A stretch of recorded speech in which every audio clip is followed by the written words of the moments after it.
Assalamualaikum warahmatullahi wabarakatuh. Perkenalkan, nama saya Wahyu Budi Saputra, NIM 240320020. Jadi di sini saya akan menceritakan sejarah jejak dakwah Mbah Yasin dan tradisi keagamaan unik yang terus hidup sampai sekarang. Jadi jejak dakwah beliau ini begitu dihormati. Ia bukan hanya seorang ulama kampung, tetapi seorang tokoh dakwah yang warisannya tidak hanya tertulis dalam kitab atau khotbah, tetapi juga tertanam dalam tradisi yang hidup di tengah masyarakat hingga saat ini. Jadi dakwah beliau Mbah Yasin tidak bersifat konfrontatif, melainkan beliau berdakwah secara halus tanpa paksaan dan penuh kasih dan menyesuaikan dengan kondisi sosial masyarakat setempat. Jadi lewat pendekatan budaya dan kearifan lokal, beliau juga mengenalkan Islam secara perlahan namun kokoh. Salah satunya warisan terbesarnya bukan hanya terletak pada santri-santri yang beliau didik, melainkan pada tradisi keagamaan unik yang terbentuk dari nilai dakwah beliau.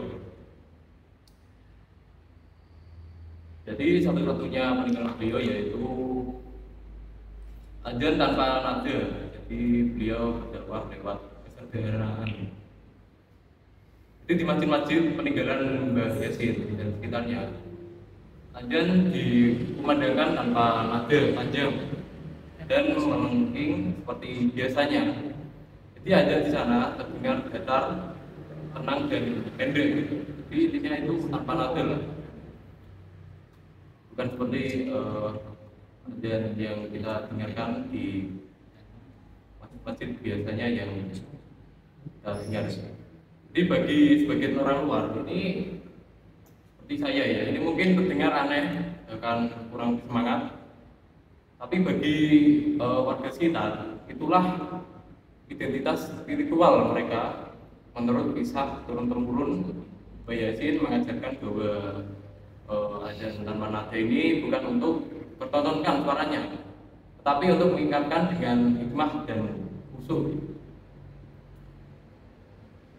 Jadi nada yang terlalu melodis khawatirkan menumbuhkan unsur ria. Jadi ria itu seperti pamer gitu, pamer suaranya di masjid, sehingga beliau menekankan pentingnya niat dan ketulusan dalam menyeru sholat. Dan yang kedua, satu-satunya peninggalan beliau sampai saat ini yaitu Qunut Najilah di waktu asar, yaitu doa dalam kedukaan umat. Jadi tradisi unik lainnya yang terus dijalankan oleh beberapa pengikut Mbah Yasin adalah membaca Qunut Najilah dalam sholat asar, yang secara umum jarang ditemukan dalam praktik keislaman masyarakat Indonesia. Biasanya Qunut Najilah dibaca dalam subuh ya. Qunut itu dibaca saat sholat subuh, saat terjadi maupun saat terjadi musibah besar, membaca Qunut ya. Tapi di beberapa masjid yang masih memegang teguh ajaran Mbah Yasin, Qunut ini dibaca rutin setiap asar sebagai bentuk keprihatinan atas penderitaan umat Islam di berbagai penjuru dunia. Jadi bagi Mbah Yasin waktu asar adalah saat menjelang senja, saat dimana umat Islam perlu semakin memperkuat doa agar tidak kehilangan arah. Jadi dalam gelapnya zaman, Qunut Najilah bukan hanya bentuk ibadah, tetapi juga simbol kepedulian dan solidaritas spiritual terhadap umat yang terlindas bencana. Jadi warisan yang tak tertulis hingga saat ini, tapi tak pernah lenyap hingga sekarang ya.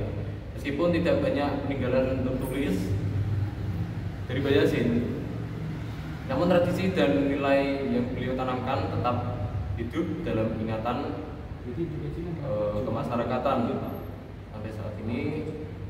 Azan tanpa nada dan qunut najilah asar bukan sekedar kebiasaan, melainkan cermin dari filosofi dakwah yang penuh makna bahwa Islam bisa disampaikan dengan tenang, dalam dan berakar kuat di hati masyarakat. Jadi tradisi ini mungkin tampak sederhana, namun di sanalah letak kekuatan dakwah beliau, melahirkan penglihatan bukan sekedar penghafalan.